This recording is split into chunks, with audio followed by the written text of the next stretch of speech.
पिछले एपिसोड में हमने देखा ह्योनसुक दोस्त बन चुके हैं। उसके बाद ह्योनसुक और बास्को के बीच फाइट हुई थी जिसमें ह्योनसुक जीत गया था और आखिर में ह्योनसुक एक लड़की से मिला जो कि दिखने में काफी अच्छी थी पर मन से ही भी वो लाजवाब थी। अब आगे इस एपिसोड की शुरुआत में लियोन को दिखाया जाता है जो काफी अमीर था और सबसे अच्छे ब्रांड्स के शूज और रिंग्स पहने हुए था जिसका वो शो ऑफ सब पर कर रहा था। उसे अंदर से ही खुशी मिल रही थी। उसके बाद वो सीधा अपने क्लास में चला जाता है। अंदर जाते ही सबको वो अपनी रिंग दिखाता है जो कि काफी एक्सपेंसिव थी जिसे देखकर सभी लड़कियां उस पर फिदा हो जाती है। पर तभी उसके पीछे से जे आता है जिसकी सारी उंगलियां उस रिंग से भरी हुई थी, यानी कि अब तक वो लड़कियां जे को ही देख रही थी जिसके कारण से लियो का पोपट हो जाता है। सबको पता है कि जे सबसे अच्छे ब्रांड्स के कपड़े पहनता है, वॉच पहनता है जो कि काफी महंगे होते हैं। जे अपनी जगह जाकर बैठ जाता है। उसके पास हाना आती है और उससे पूछती है जे तुम्हारे पास ये कहाँ से आया, पर जे उसका इस सवाल का कोई भी जवाब नहीं देता जिसके कारण से वो काफी नाराज हो जाती है और वो जिन से कहती है इसकी प्रॉब्लम क्या है, वो कभी भी किसी के साथ बात क्यों नहीं करता। ये बातें इनकी चली रही होती है। तभी यहाँ पर ह्योनसुक भी आ जाता है जिसे देखते ही सभी लड़कियां उसके पास चली जाती है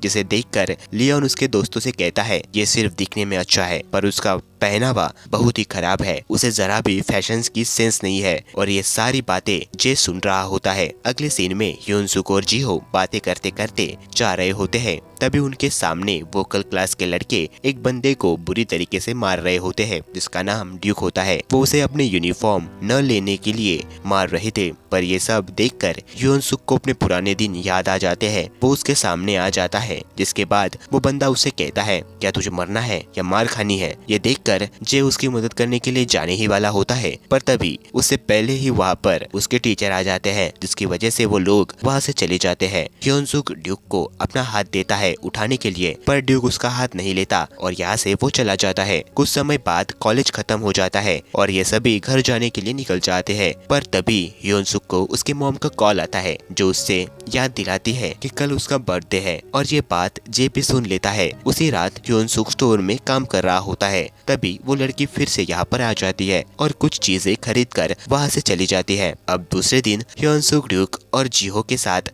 खाना खा रहा था। तभी ड्यूक जिहो से कहता है ये लड़का सिर्फ हमसे नाटक कर रहा है, उसका कुछ तो प्लान है। सभी ये सब देख रहे होते हैं और ये देखकर हैरान है कि ह्योनसुक उन लड़कों के साथ खाना क्यों खाता है। तभी जे सुनता है कि लियोन कह रहा होता है कि कल इसका सारा दम निकाल देंगे जब उसकी फटीचर हालत सब कुछ सामने आएगी। ये सुनकर जे ह्योनसुक की और देखने लगता है। कॉलेज खत्म होने के बाद हम देखते हैं कि एक गली में बास्को के गैंग के कुछ मेंबर बातें कर रहे होते हैं कि हमें उस नए लड़के को मारना होगा, सबक सिखाना होगा। पर कुछ बंदे कहते हैं कि बास्को ने हमें ऐसा करने के लिए मना किया है, जिस पर एक बंदा कहता है हम कोई बास्को के चमचे नहीं है और क्या पता बास्को ने ये न कहा हो, हमें पता है कि बास्को ये सब नहीं कह सकता, हमें उसे मारना ही होगा। दूसरी तरफ ह्योनसुक अपने घर जा रहा होता है। तभी उसके सामने जे आता है।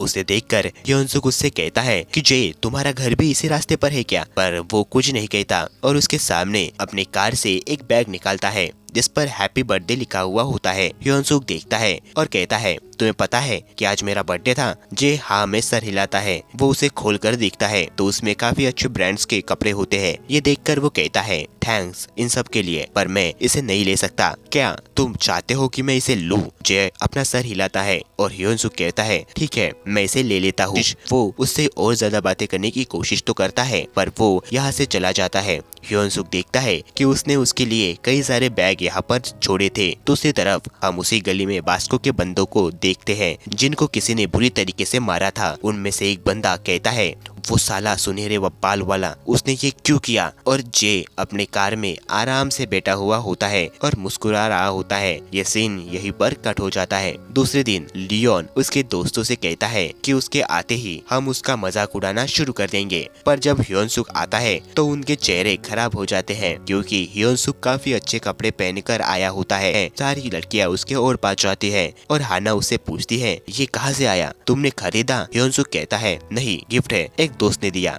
और ये सुनकर वो जे को देखने लगता है और जे भी खुश हो जाता है और हमें दिखाया जाता है कि जे इसे देने के लिए कैसे नोट्स बना रहा था। इसी के साथ ये पार्ट यहीं पर खत्म हो जाता है। अब अगले पार्ट में हम ये कहानी पूरी खत्म कर देंगे। तब तक के लिए चैनल को सब्सक्राइब करना। बाय।